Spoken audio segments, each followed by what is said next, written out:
قاضی ایاز مالکی نے، شیخ عبدالحق محدث دہلوی نے، دیگر بزرگ جو سیرت نگار گزرے انہوں نے لکھا ہے کہ نبی پاک صلی اللہ علیہ وسلم کے اندر 100 مردوں سے زیادہ طاقت تھی.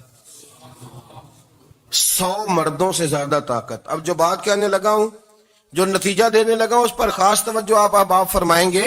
ذرا فکری طور پر، نظریاتی طور پر ایک چیز کو سمجھیے. ہم سمجھتے ہیں کہ جوان لڑکا ہے جی، جو مرضی کرے، عمر ہے جی.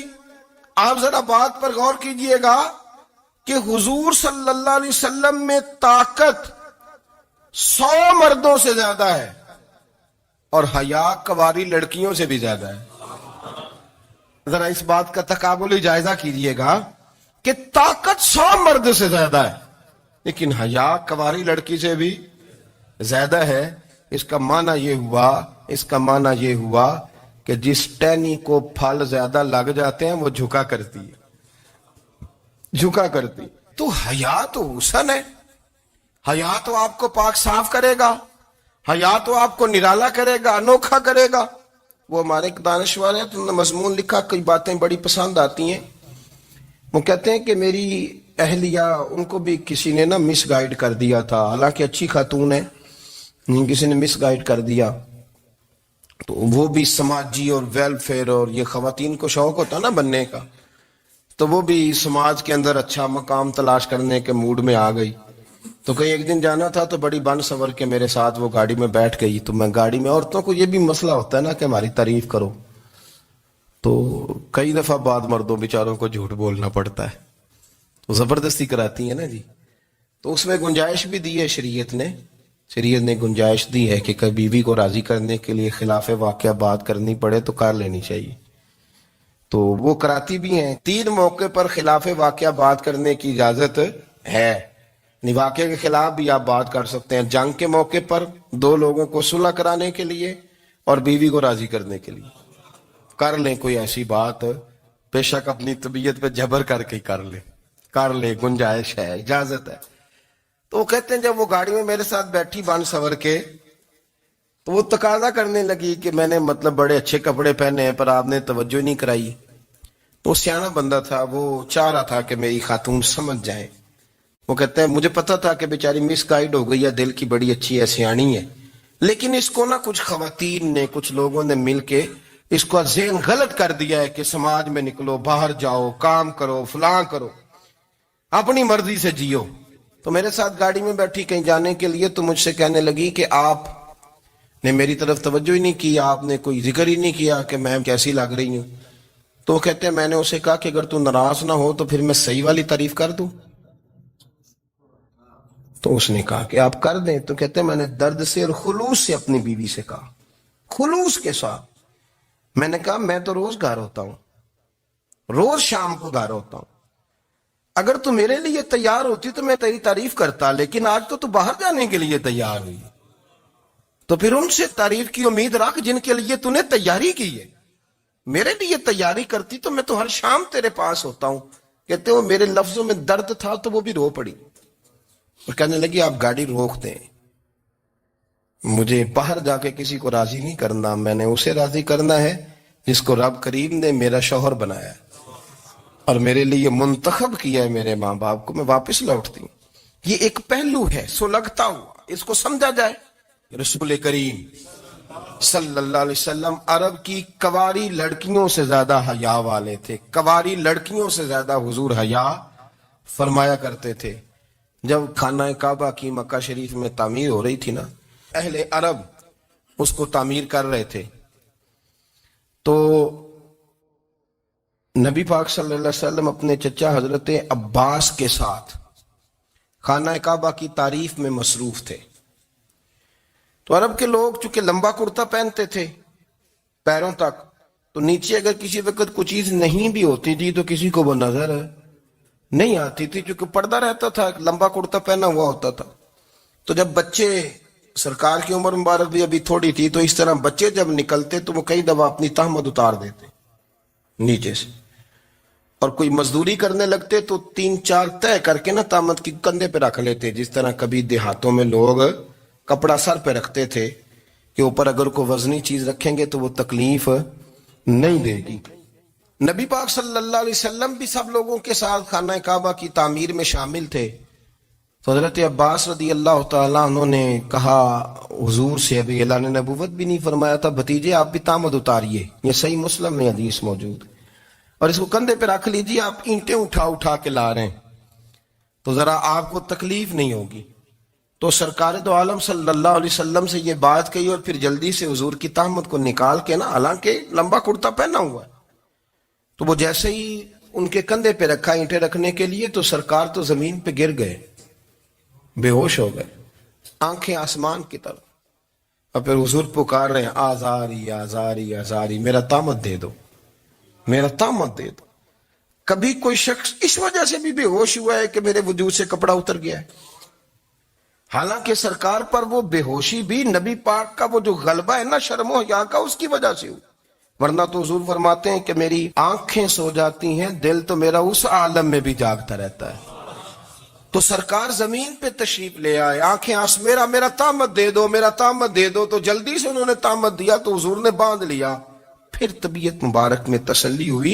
یعنی ہم اس رسول کے غلام ہیں کہ جن کے تو وجود سے کپڑا اتر جائے تو حضور برداشت نہیں کرتے، قبول نہیں فرماتے، تکلیف شروع ہو جاتی. لیکن یہاں نوجوان ہیں اور بڑا قد کاٹ ہے اور بڑے بڑے سمجھدار لوگ ہیں، گرمی آتی ہیں تو شارٹ کپڑے پہن کے گھومتے ہیں. ان کو خیال نہیں کہ یہ وہ والا لباس ہے جو باہر تو کیا گھر میں اماں کے سامنے نہیں پہننا چاہیے، بہنوں اور بیٹیوں کے سامنے نہیں پہننا چاہیے. آپ کی گفتگو میں شرم و حیا ہو، آپ کے لب و لہجے کے اندر حسن ہو. آپ کو پتہ ہے نبی پاک صلی اللہ علیہ وسلم نے فرمایا میری امت میں سب سے زیادہ حیا کرنے والے عثمان غنی ہیں.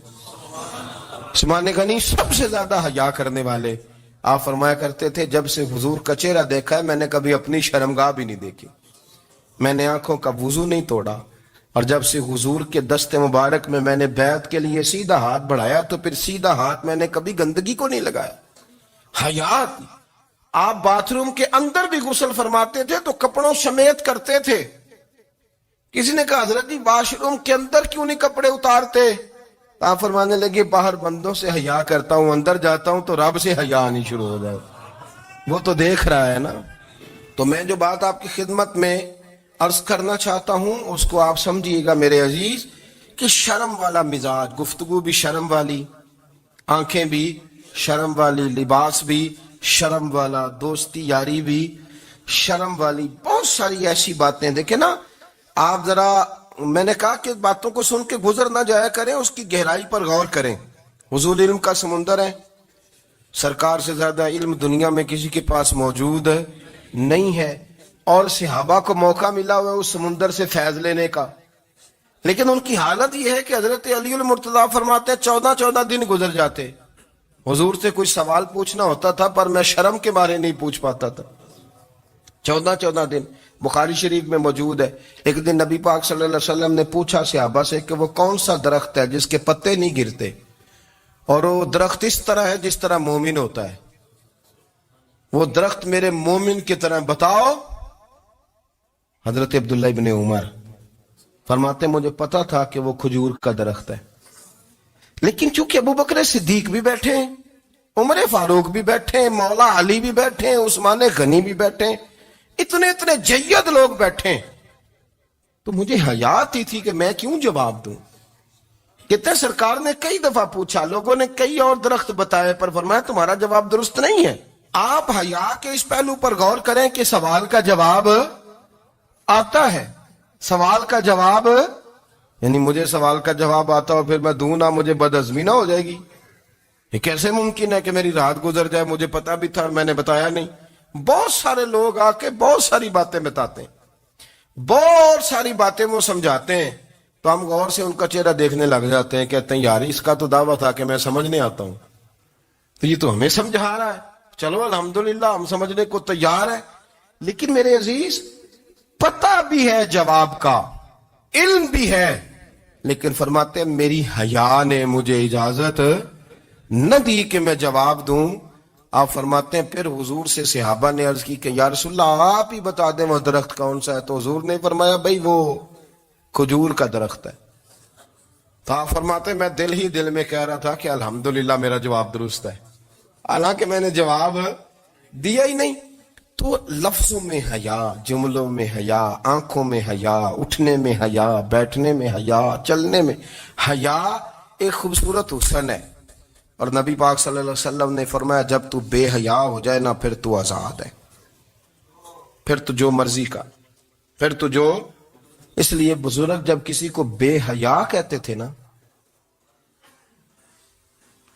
اللہ اکبر، اور جب کسی کو کہتے تھے نا یہ بے حیا ہے تو لوگ سمجھتے تھے کہ کوئی ہلکی سی بات کر دی، لیکن ان کا معنی یہ ہوتا تھا کہ بس بھائی اب اس کے ساتھ کوئی کلام کرنے کی ضرورت ہے، اس کو اب اصلاح کی ضرورت نہیں، یہ بے حیا ہے. کیا معنی؟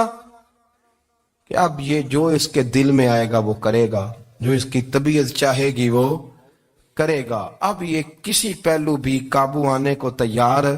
بے حیا ہو گیا. بے حیائی بہت بڑا عیب ہے. اور جو لوگ کہتے ہیں کہ ہمیں بالکل آزادی ہونی چاہیے، ہمارا اپنا جسم ہے تو ہماری اپنی مرضی چلے گی. ایک وزیر صاحب ہے، پتہ نہیں میں ان کو جانتا تو نہیں، انہوں نے سینٹ میں تقریر کی ہے، میں نے ان کی بات سنی ہے. اس نے کہا نہیں بھائی، جسم رب کا ہے تو مرضی بھی تو رب کریم کی چلے گی، اور مرضی بھی اللہ کی. یہ مجھے تھوڑا سا مسئلہ ہے جسم پر، کبھی کبھی مجھے کثرت سفر سے الرجی ہو جاتی ہے. میرے ساتھ لوگ نا دل سے پیار کرتے ہیں. شاید ہی کوئی اچھا ڈاکٹر ہو جس تک میرے سنگی مجھے لے کے نہ گئے ہوں، پر جسم اللہ کا ہے نا، مرضی بھی جب وہ چاہے گا صحت دے گا. کیوں کچے کاموں میں لوگ پڑ گئے، کیوں غلط لوگ سوچ میں پڑ جاتے ہیں؟ یہ اسی کا ہے. اور جب وہ چاہے گا، آپ اس بات کو اچھے طریقے سے سمجھ لیں کہ جو اپنی مرضی چوکوں چوراہوں میں کر رہے ہوتے ہیں نا، جو مرضی گند مند، وہ جانور ہوتے ہیں. وہ جانور ہوتے ہیں جو نہ چوک دیکھتے ہیں، نہ گلی دیکھتے ہیں، نہ انہیں پتہ ہوتا ہے کہ جگہ کون سی ہے. وہ انسان ہے. میں نے کہہ دیا جو میں نے کہنا تھا، میں نے کہہ دیا. وہ جانور ہوتے ہیں. اور جو کچھ انسان ہوتے ہیں نا، ان کے اندر کچھ نہ کچھ پھر شرم حیا بھی ہوتی ہے. وہ چوکوں چوراہوں میں وہ حرکتیں اور وہ کام نہیں کرتے جو جانور کرتے ہیں. ان کے لیے بڑے پردے ہوتے ہیں، ان کے لیے بڑی باتیں ہوتی ہے، ان کے لیے بڑا کچھ ہوتا ہے. جو بالکل آزاد ہو جائے، کوئی پتہ نہ ہو کس وقت کیا کہنا ہے کیا کرنا ہے، تو پھر وہ دائرہ انسانیت سے خارج ہو جاتا ہے. ہم آپ کو کیا دعوت دیں؟ آپ تو وہ باتیں کر رہے ہیں جو اسلام کا انسانیت کے حق میں بھی ٹھیک نہیں. آپ تو وہ والی باتیں کر رہے ہیں جن کا انسانیت بھی تقاضا نہیں کرتی کہ یہ باتیں ہونی چاہیے.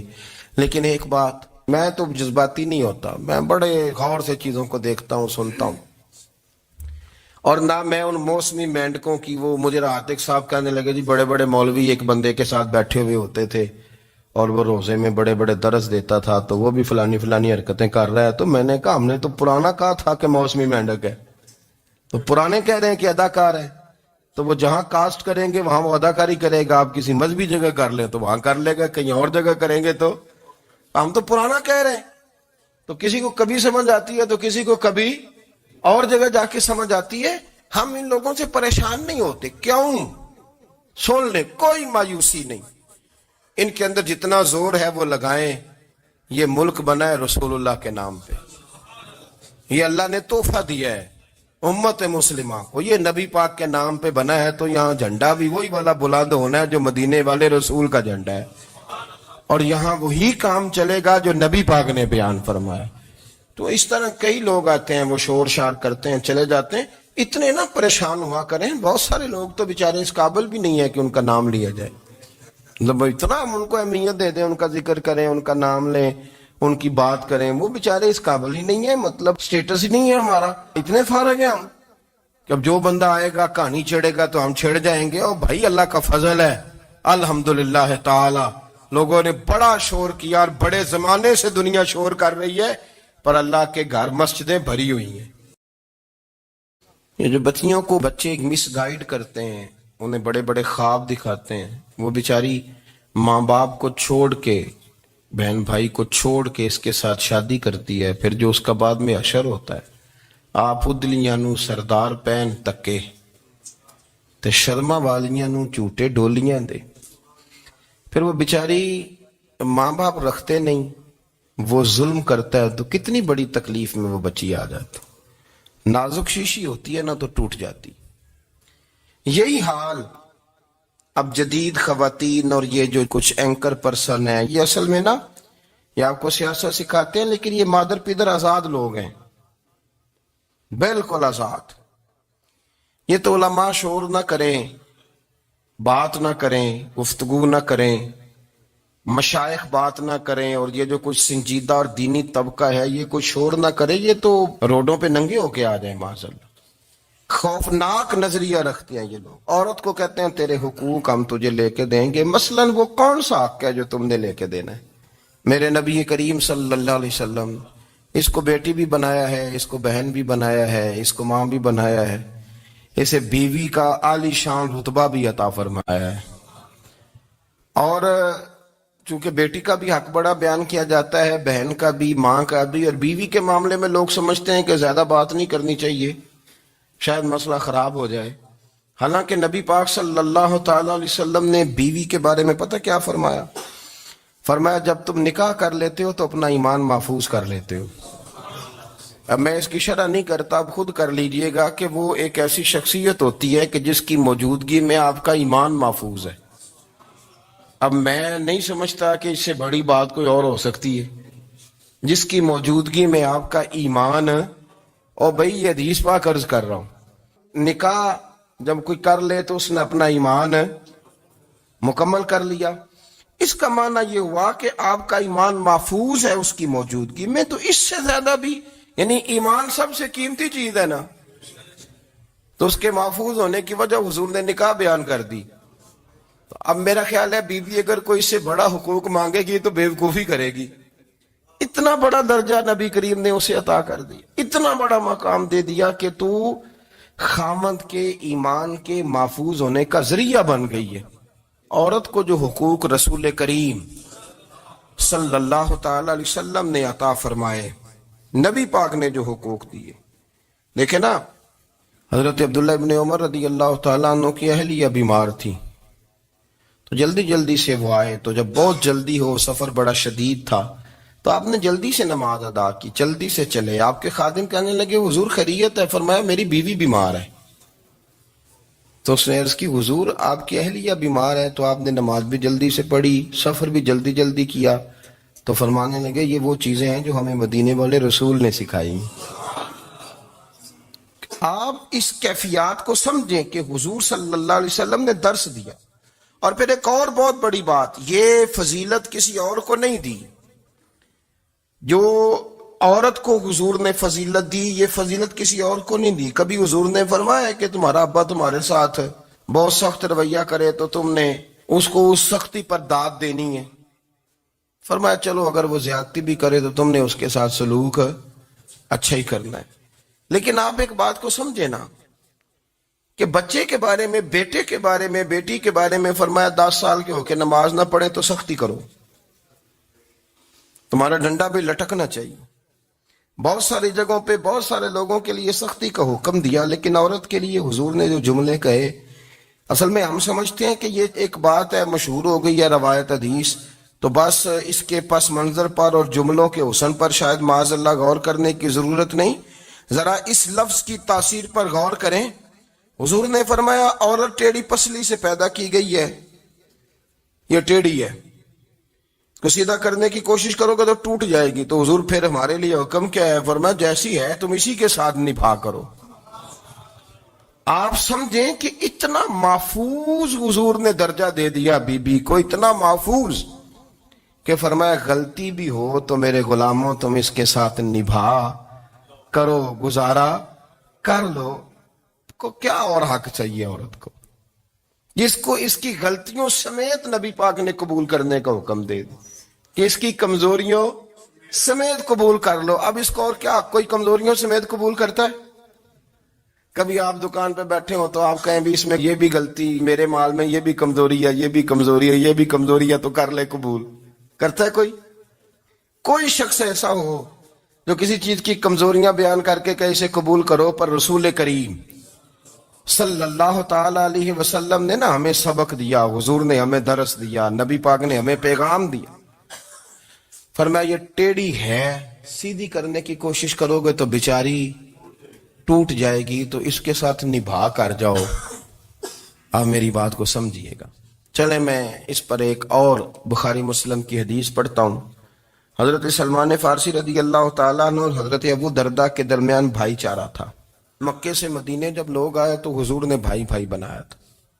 ان کے درمیان بھائی چارہ تھا تو ابھی پردے کی آیات نازل نہیں ہوئی تھیں تو لوگ ایک دوسرے کی طرف جاتے تھے. حضرت سلمان فارسی رضی اللہ تعالیٰ عنہ حضرت ابو دردہ رضی اللہ تعالیٰ عنہ کے گھر میں تشریف لے گئے تو دیکھا کہ ان کی بیوی بڑی غمگین بیٹھی ہیں. تو ہم نے فرمایا بہن کیا ہوا؟ تو کہنے لگی تمہارے بھائی کو دلچسپی کوئی نہیں رہی، ہر روز روزہ رکھ لیتا ہے اور ساری ساری رات نفل پڑھتا ہے. حضرت سلمان فارسی کہنے لگے ٹھیک ہے کر لیتے ہیں بندوبست. نماز دین ہے کہ نہیں؟ دین ہے نا یہ چیزیں. لیکن حضرت سلمان فارسی جناب ابو دردہ سے کہنے لگے آج میں نے تیرے گھر میں رہنا رات کو، کیونکہ وہ تو ساری رات نماز پڑھتے تھے، نفل پڑھتے تھے. انہوں نے کہا ٹھیک ہے. ایک بستر لا کے بچھا دیا حضرت سلمان فارسی کے لیے. سلمان فارسی فرمانے لگے دوسرا بھی لا. کہا وہ کیا کرنا ہے؟ فرمانے لگے تو نے بھی سونا ہے، میں نے بھی سونا ہے، تو نے بھی سونا ہے. عشاء پڑھیں گے اور پھر دونوں سوئیں گے. کہا میں نے تو نماز پڑھنی ہے. فرمایا تہجد کے وقت اٹھ کے پڑھیں گے. اللہ کے رسول بھی رات آخری حصے میں جا کے نماز پڑھتے. ادھر ساتھ سلا لیا. وہ تھوڑی کو دیر سوئے، اب عادت تھی ساری رات اٹھنے کی. ذرا اٹھنے لگے بستر سے تو حضرت سلمان فارسی فرمایا چپ کر کے سو جا، اور بڑی رات پڑی ہوئی، چپ کر کے سو جا. وہ لیٹ گئے، پھر اٹھنے لگے تو فرمایا سو جا چپ کر کے، بڑا ٹائم ہے. سحری کے وقت اٹھے، نفل پڑھے. ان کا ارادہ تھا روزہ رکھنے کا. تو فرمانے لگے کل رکھا تھا نا نفلی روزہ؟ جی رکھا تھا. پرسوں بھی رکھا تھا، ترسوں بھی رکھا تھا. فرمایا آج نہیں رکھنا، آج میں تیرا مہمان ہوں، سارا دن کٹھے مل کے روٹیاں کھائیں گے، آج نہیں روزہ رکھنا. سلا دیا.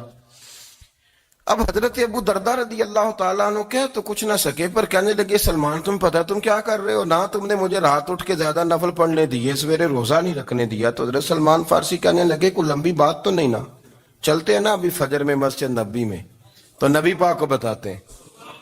سرکار دو عالم علیہ السلام کی خدمت میں تو اپنی بات کرنا، میں اپنی کروں گا. حضور نتیجے کا اعلان فرما دیں گے، بات طے ہو جائے گی. حاضر خدمت ہوئے، عرض کی یا رسول اللہ صلی اللہ تعالی علیہ وسلم یہ ساری رات نفل پڑھتے ہیں، ہر روز روزہ رکھتے ہیں، ان کی اہلیہ غمگین بیٹھی ہیں، حکم فرمائیں. تو نبی پاک صلی اللہ علیہ وسلم نے فرمایا پھر ہوا کیا؟ یا رسول اللہ میں نے رات سلایا ہے، سحری میں اٹھایا ہے، سویرے روزہ نہیں رکھنے دیا. نبی پاک نے فرمایا سلمان فارسی نے ٹھیک کیا، سلمان فارسی نے ٹھیک کیا. پھر حضور نے فرمایا، نبی کریم نے فرمایا ابو دردہ تیرے اوپر اگر اللہ کا حق ہے، اس کے رسول کا حق ہے، دین کا حق ہے، تو فرمایا تیری آنکھ کا بھی تیرے اوپر حق ہے، تیرے وجود کا بھی تیرے اوپر حق ہے. یہ حضور نے فرمایا تیرے بچوں کا بھی تیرے اوپر حق ہے، تیری بیوی کا بھی تیرے اوپر حق. اس حق کو بھی سمجھے. حقوق اللہ بھی ہیں، پر تیری آنکھ کا بھی تیرے اوپر. کیا مانا کہ تیری آنکھ سونا چاہتی ہے تو اسے سلا بھی، تیرے وجود کا بھی تیرے اوپر حق. تو تیرا وجود آرام کرنا چاہتا ہے تو اسے آرام بھی کرا. اور پھر وہاں نبی پاک صلی اللہ علیہ وسلم نے فرمایا میں تم سب، سننا یہ لفظ حدیث کے، حضور نے اسی موقع پر فرمایا میں تم سب سے زیادہ اپنے رب کو جانتا ہوں اور میں تم سب سے بڑھ کر اپنے رب سے ڈرتا ہوں. حضور فرمانے لگے میں روزہ بھی رکھتا ہوں، افطار بھی کرتا ہوں، یعنی کبھی رکھتا ہوں اور کبھی نہیں رکھتا. فرمایا میں نفل بھی پڑھتا ہوں اور اپنی بیویوں کو وقت بھی دیتا ہوں. سرکار مسجد میں بھی آتے تھے، نواسوں کے ساتھ کھیلا بھی کرتے، ان کے ساتھ پیار بھی کرتے. تو اتنے بڑے حقوق حضور نے بیان فرمائے عورتوں کے کہ تمہاری بیوی کا بھی تمہارے اوپر. لو ایک حدیث بخاری کی اور یہاں بیان کر دیتا ہوں. ایک شخص نے آ کے عرض کی یا رسول اللہ صلی اللہ تعالی علیہ وسلم جہاد کے لیے تیاری ہو گئی ہے، صفیں بن رہی ہیں، مجاہدین کی تیاری ہے، تو میرا بھی نام لکھ دیا گیا ہے مجاہدوں کی لسٹ میں، لیکن یا رسول اللہ صلی اللہ تعالی علیہ وسلم میری بیوی نے حج کی تیاری کر لی ہے اور میرے دوستوں نے، صحابہ نے میرا نام مجاہدین کی لسٹ میں لکھ دیا، تو میرے لیے کیا حکم ہے؟ یہ بخاری مسلم ہے. تو نبی پاک صلی اللہ تعالی علیہ وسلم نے فرمایا جہاد پہ کوئی اور چلا جائے گا تو بیوی کے ساتھ حج کرنے جا، اسے محرم کی ضرورت ہے، وہ تیرے بغیر کیسے جائے گی؟ مجاہدین کو تو اور مجاہد مل جائے گا، پر تو اپنی بیوی کے ساتھ جانا. نبی پاک صلی اللہ علیہ وسلم نے مرد کو محافظ بنایا ہے، عورت کو مرد کا قیدی نہیں بنایا بلکہ عورت کو حفاظت عطا کی اور مرد کو اس کا محافظ بنایا. اب بچیاں آزاد ہونا چاہتی ہیں اور آزادی بھی وہ والی کہ جو بنیادی طور پر آزادی نہیں فحاشی ہے. میں نے بہت پہلے کہا ہے کہ اسلام بیٹیوں کو قیمتی سمجھتا ہے. جس بندے کے پاس 20 تولے سونا ہو وہ چوک میں لے کے نہیں آتا, وہ قیمتی چیز ہے, اس نے چھپا کے رکھی ہوتی ہے. تو جو نبی پاک صلی اللہ علیہ وسلم کا کلمہ پڑھنے والے بیویاں, اسلام انہیں قیمتی سمجھتا ہے. کہتا ہے کہ تم قیمتی ہو لہذا گھر کے اندر رہو, تم باہر نہ ہو. لیکن عورتیں ہیں کہ ان کو بلا وجہ لوگ خراب کر دیتے ہیں اور بلا وجہ وہ اس مغالطے کا شکار ہو جاتی ہیں. اب آگے بڑھتے ہیں. قرآن مجید نے سورہ نور کی آیت نمبر 30 میں کہا کہ کل للمؤمنین یغضوا من ابصارہم, فرمایا کہ اے محبوب علیہ السلام مومن مردوں سے کہہ دو کہ اپنی نظریں جھکا کے رکھیں, اپنی نظریں. اور اگلی آیت میں فرمایا وَقُلْ لِلْمُؤْمِنَاتِ يَغْضُضْنَ مِنْ أَبْصَارِهِنَّ, فرمایا کہ اے محبوب مومن عورتوں سے بھی کہہ دو کہ اپنی نظریں جھکا. مرد بھی اپنی نظر جھکا کے رکھے گا عورت کی طرف, لیکن یہ ساری پابندی صرف مرد پر نہیں, عورت بھی غیر محرم کا چہرہ نہیں دیکھے گی, اس پر بھی اسی طرح نظر جھکانے کا حکم ہے جس طرح کے وہ ہر دکاندار کو بھائی جان کہہ کے گفتگو کرنے کی اس کو بھی اجازت نہیں ہے کہ وہ سمجھے کہ پابندی تو مرد نے کرنی تھی, میں نے تھوڑی کرنی تھی. وہ جس کے پاس جائے, جہاں بھی جائے, ڈاکٹر کے پاس جائے, باہر جائے, تو وہ جس طرح مرضی اس کا دل چاہے وہ بات چیت کرے, اس کی عورت کو بھی اجازت اسلام نہیں دیتا. بنیادی طور پہ اسلام شرم و حیا کا دین ہے, حیا کی بات کرتا ہے. حیا کی جب ہم تعریف کرتے ہیں تو حیا کی تعریف یہ ہے کہ کوئی کبھی چیز دیکھ کے نا تو آپ کی طبیعت میں کراہت محسوس ہو, آپ کوئی غلط جملہ منہ سے نکالتے ہوئے ذرا جھجکیں, آپ کوئی غلط بات کرتے ہوئے تھوڑا بوجھ محسوس کریں. ہمارے ہاں تیزی سے فروغ پایا ہے بے حیائی میں. سنگیوں کی محفلیں, یاروں کی محفلیں, اس میں غلیظ گفتگو ہوتی ہے. الا ماشاء اللہ, جن دوستوں کو بڑی پاک صاف گفتگو کرنی چاہیے. دوستی کا رشتہ بڑا مقدس رشتہ ہے, جو یہاں ایک دوسرے سے پیار کریں گے جنت میں بھی اکٹھے داخل کیے جائیں گے. شرط یہ ہے کہ پیار اللہ رسول کی رضا کے لیے ہو, لیکن اس کے اندر اگر آپ کی گفتگو کچی ہو, کمزور ہو, فحاشی والی ہو, عریانی والی ہو. وہ ہمارے ہاں تو اب اس کو لوگ فیشن سمجھتے ہیں, اس کو مردانگی کی علامت سمجھتے ہیں کہ وہ جی ساری باتیں جی وہاں ہو گئیں اور جس کا جو جی چاہا اس نے کہا. آپ جب حیا کے دائرے میں ہوتے ہیں تو آپ خود بھی سکون محسوس کرتے ہیں. دیکھیں نا, آپ کو نیند سکون سے کہاں آتی ہے؟ جہاں کمرہ بند ہو, چاروں جانب دیوار ہے, اوپر چھت ہے, خالی دروازہ بھی کھلا ہوا ہونا تو جب بندہ سکون لینا چاہتا ہے تو کہتا ہے یار ذرا دروازہ ذرا بند کر دو. وہ اچھی طرح اپنے آپ کو چھپا لیتا ہے نا حیا کے پردے میں, تو اللہ اسے سکون عطا کرتا ہے. اور جو اس سے بھی زیادہ ٹھنڈی نیند میں جانا چاہتا ہے وہ کہتا ہے لائٹ بھی بند کر دو. اب وہ مکمل طور پہ سمجھتا ہے کہ میں چاروں جانب سے چھپ گیا ہوں, اگر میں کھل کے بھی سو جاؤں گا تو میرا چونکہ پردہ قائم ہے تو مجھے کوئی دشواری نہیں ہو. آپ جب چھپ جاتے ہیں, جب آپ حیا کے اندر سمٹ جاتے ہیں, جب آپ چادر کے اندر آ جاتے ہیں تو آپ بہت ساری جگہوں پہ آسانی محسوس کرتے ہیں. تو حیا تو آپ کو سکون دیتی ہے, حیا تو دل کو راحت دیتی ہے. میں بڑی ذمہ داری سے بات عرض کرتا ہوں, قرآن مجید نے نا ایک مقام پہ مذاق کو, ایک مزاح ہوتا ہے خوش طبی, وہ نہیں مذاق, مذاق اڑانا. قرآن پاک نے نا مذاق کو ایک جگہ پہ جاہلوں کا طریقہ بھی قرار دیا ہے. بنی اسرائیل کے لوگوں سے حضرت موسیٰ نے کہا کہ گائے ذبح کرو اور ایک ٹکڑا مقتول کو مارو, زندہ ہو کے خود بتا دے گا مجھے کس بندے نے قتل کیا. تو کہنے لگے آپ ہمارے ساتھ مذاق کر رہے ہیں. تو قرآن مجید کہتا ہے کہ حضرت سیدنا موسیٰ علیہ السلام فرمانے لگے اعوذ باللہ ان اکون من الجاہلین, فرمانے لگے میں اللہ کی پناہ مانگتا ہوں کہ میں جاہلوں میں سے ہو جاؤں. یہ مذاق کرنا تو جاہلوں کا طریقہ ہے. اگر آپ کی زبان سے بے حیائی کا جملہ نکل گیا, اگر آپ کی زبان سے بے حیائی کا جملہ نکل گیا, آپ نے کہہ دیا کہ ہم آزاد لوگ ہیں, جو مرضی کریں گے, جو مرضی کہیں گے, جو ہمارا دل میں آئے گا کریں گے, تو پھر تو لوگ آپ کا وہ حشر کریں گے کہ آپ سے برداشت ہی نہیں ہوگا.